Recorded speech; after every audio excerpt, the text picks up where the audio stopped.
We are at this moment in time in a human energy crisis. 70% of the workforce right now says they are experiencing extremely high degrees of stress and low degrees of energy. That's an extraordinarily high number. And for the past 10 years, what I have been doing is I've been traveling around the world, stepping up to people who have reached the top of their game, sitting down with them and asking them, what were the habits that really took you to where you are? And what I was really interested in is, why is it that some people are able to gain momentum in their lives and in their careers, even through the setbacks, when others of us fizzle out? What is that thing? What is that difference? The people who don't reach their potential, very rarely do they run out of time. Very rarely do they run out of talent. What they almost always run out of is energy. Energy is your capacity to get things done. We might have brilliant visions, we might have great goals, we might have perfect plans, but if we don't have capacity, then we can't bring those things into reality. And the challenge is that right now, everywhere we look, people seem to be running low on this capacity. Well, I've come today with good news. When we learn how to manage our energy, we no longer feel suffocated by the number of hours in the day. You can find more focus, you can find more creativity, you can find more resilience. Even better news is that you don't have to wait. You don't have to wait for the perfect moment to transform your energy. You can start today, right now. As the founding CEO of a breakthrough wellness company and Harvard Medical School visiting scholar, Suneel helped thousands of people build better habits for life. He's a thought leader, challenging us to align who we are with what we do. Get ready to be inspired. Suneel Gupta. Engagement isn't just about the number of hours that we put towards a task. It's about the quality of the energy that we bring to it. And so how do we put all of this into practice? One of the tools I want to put in your backpack is what I call the 55-5 model. And what that basically means is that whenever possible, for every 55 minutes of work, you're taking 5 minutes of focused, deliberate rest. What the science tells us is that each of those 5 minutes is going to make the other 55 minutes far more effective, far more energetic, far more creative, far more collaborative. And that energy is going to wear off on the people around you. So think about this in the context of your day.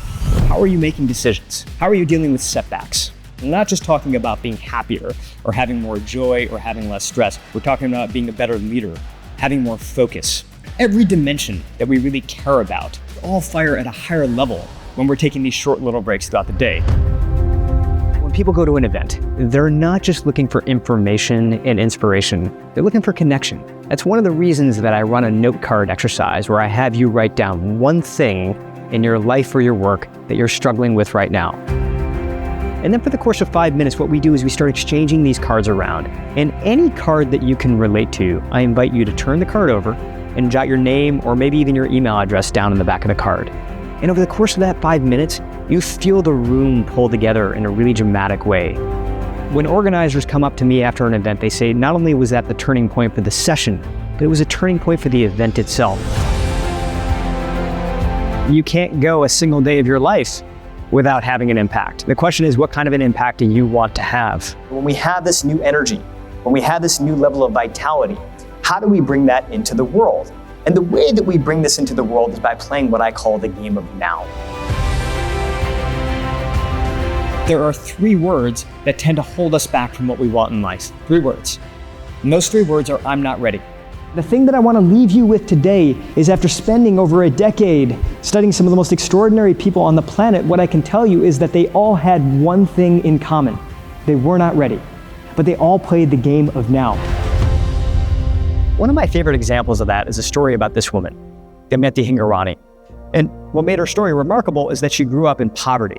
No running water, no electricity, but she had this very unlikely dream.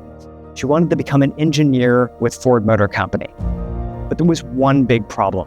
This was the 1960s, and Ford Motor Company did not have any female engineers on staff. She decides that she's not going to play the game of someday, she's going to play the game of now. So she turns around, she looks at this hiring manager, and she tells him her story.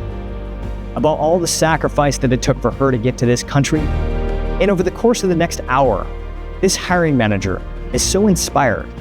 He's so impressed. He fights with his bosses. And in 1967, this woman becomes Ford Motor Company's very first female engineer. Well, that was my mom. 3 friends from design school were not ready to start Airbnb. 2 bagel shop owners were not ready to become Ben & Jerry's. A 15-year-old from Stockholm, Sweden wasn't ready to build a movement. But they all played the game of now. So I want to make a pact. As of this moment, we have 100% of our lives remaining. Let's spend it playing the game of now. Let's not wait for courage in order to take action. Let's take action and let courage catch up along the way. Because if nobody has told you this, you are ready. Thank you so much.